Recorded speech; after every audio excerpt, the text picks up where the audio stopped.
The big E3 season June Nintendo Direct did not disappoint. We may have missed out on a general direct last February, but that was more than made up for here with what I still think is, even after the dust has settled a little bit, one of the best Nintendo Directs of the generation, and probably one of the best Directs of all time. We need to talk about all of these announcements, so let's get started right away. The Direct surprised and delighted from the word go, as it opened up with a completely new game in the Mario & Luigi RPG series, the first in almost 9 years. Mario & Luigi Brothership features a brilliant new art style, the same face button platforming and action commands we know and love, and flashy new bros moves that are a spectacle far beyond anything we've seen from the series past. Brothership is the first Mario & Luigi game to hit a home console, and that's immediately apparent from the game's larger scale, vibrant colors, and detailed animations. The art style resembles those illustrated box arts and key arts we've enjoyed from the series' history, spanning 3 generations of Nintendo handhelds. This new, inspired visual identity really helps Brothership feel true to its roots, despite a gigantic leap to full 3D on a home console. In this way, Brothership feels like a celebration of the series, Nintendo's truest vision yet for a game like this. And to be honest, this is the reveal that caught me most by surprise. With the buzz around longtime Mario & Luigi development studio Alpha Dream shutting down a few years back, it was easy to assume that the series would be on a longer or even permanent hiatus. But now it's back, looking bigger and better than ever, and truthfully, I couldn't be happier.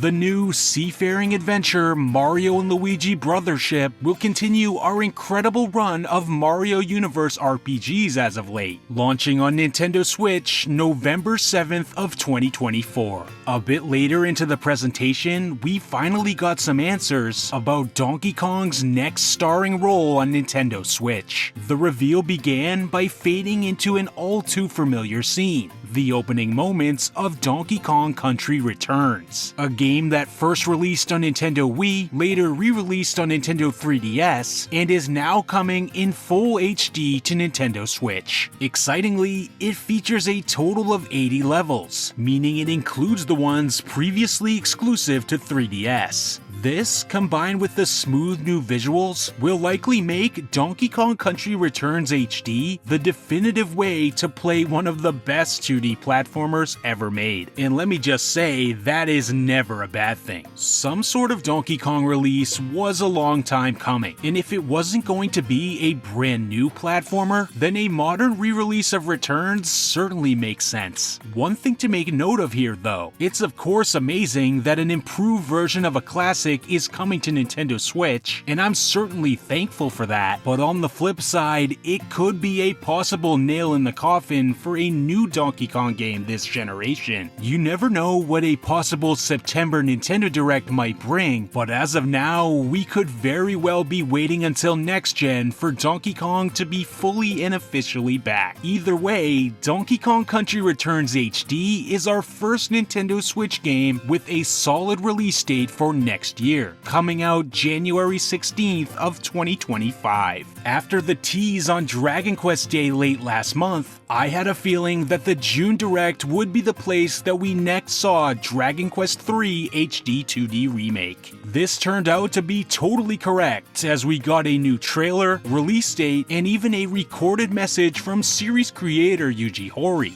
This remake looks amazing. It's certainly the most detailed new version this classic title has ever gotten, and the new Nintendo Direct trailer showed off some major improvements since the first time we saw it in 2021. Now, after 3 long years, we finally have a release date for Dragon Quest III HD 2D Remake, and that's November 14th, 2024. And if that wasn't relief enough, I got chills across my entire body when they ceremoniously revealed this with the horns of the Dragon Quest Overture playing in the background.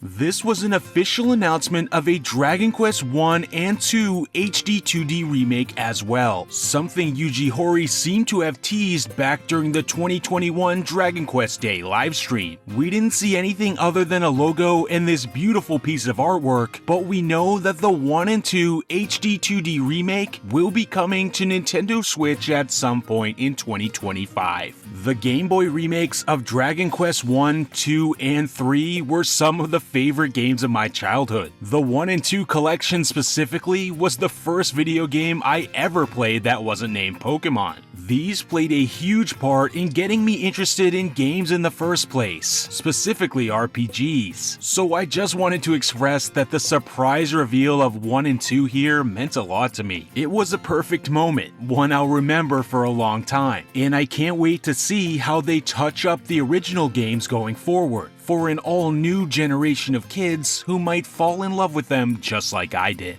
Not long after that, we got the reveal of The Legend of Zelda: A Link to the Past 4 Swords and Metroid Zero Mission being made available on Nintendo Switch Online Plus Expansion Pack later that day. And excitingly, the 4 Swords portion would feature online multiplayer, making it easier than ever to link up with other players for the campaign and to unlock that secret dungeon in A Link to the Past. Before this direct, I did predict that Super Mario Party would become a sub-series, and that's exactly what happened with the reveal of our newest entry, Super Mario Party Jamboree. Jamboree features new minigames, boards, a new playable character in Ninja, plus a chaotic-looking 20-player online Koopathlon mode that we don't know much about yet. From the footage, it seems to be a mini-game challenge mode with scores kept between each round based on placement.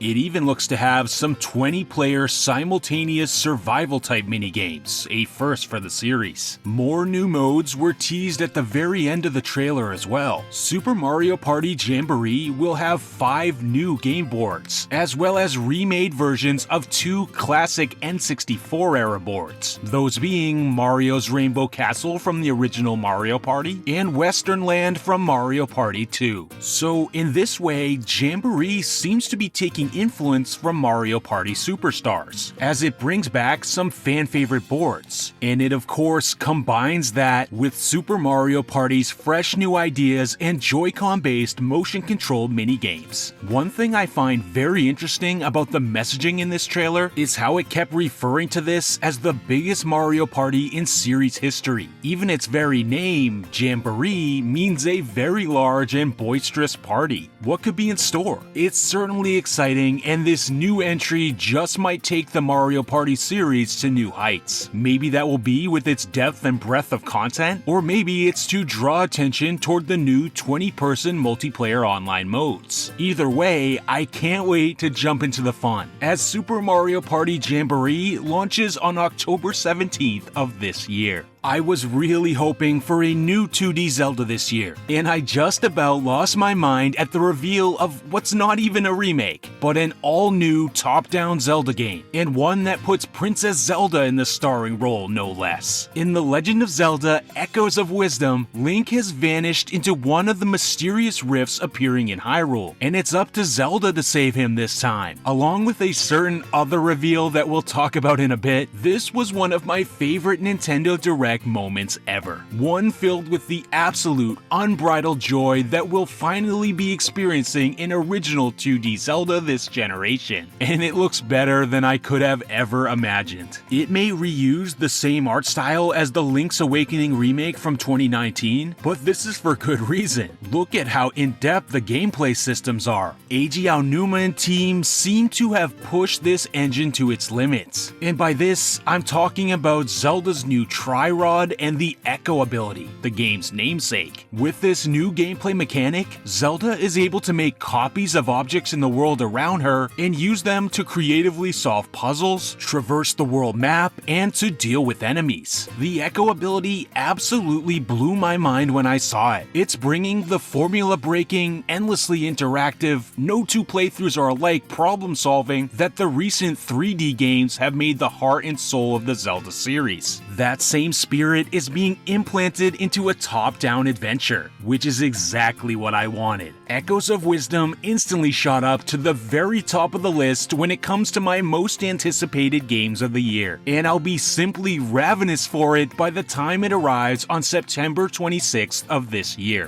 What a time to be a Zelda fan. Well, all I can say is that the wait is over. It's been over 5 years since the development restart, over 7 since the original announcement, and over 16 since Metroid Prime 3. It's been tough out here as a Metroid fan, especially without any games from the 2D side of the series either, until Metroid Dread changed everything back in 2021. I'm sure I'm not alone in the emotions I felt when I saw the words Galactic Federation appear on screen at the beginning of the trailer.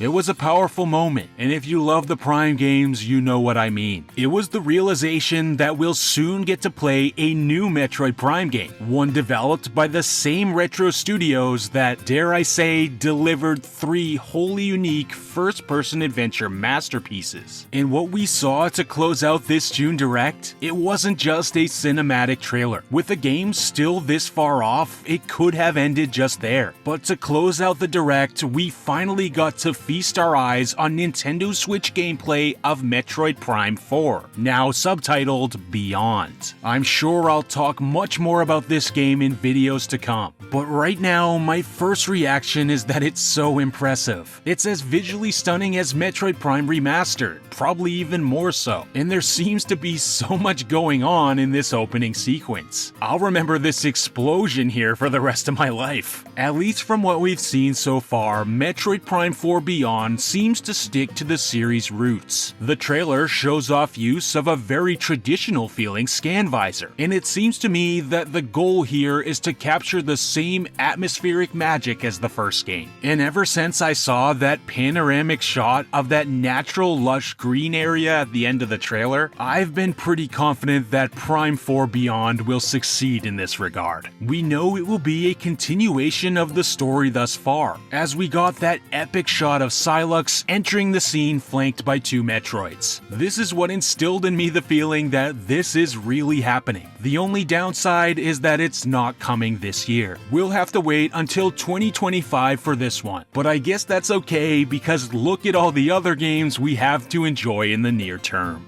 What an absolutely crazy June Nintendo Direct. I was expecting a lot, but that blew even my own high expectations out of the water. It's amazing that we got a Direct like this while knowing that next gen will be announced in less than a year from now. Nintendo is truly firing on all cylinders, and with so many games coming, it suggests to me that seamless backwards compatibility might be a big part of their plans with this next console, but who knows? Recency bias is definitely a real thing, and I tend to fall victim to it quite a bit. But seeing that we're over a week removed now, my head is a little bit clearer, and I'm still putting this June 2024 Nintendo Direct right up there with September 2022 and E3 2019 as one of the greatest Nintendo Directs of all time. But what do you think? How would you grade the recent June Nintendo Direct? What was your favorite announcement? And what games are you most excited for? Let me know your thoughts and opinions down in the comments section below. And if you're like me and can't get enough Nintendo in your daily life, then keep it right here with this channel, as I'll be making fun discussion videos to listen to as we wait for all of these games to arrive. Thanks as always to everyone for watching, and I'll see you all in the next video.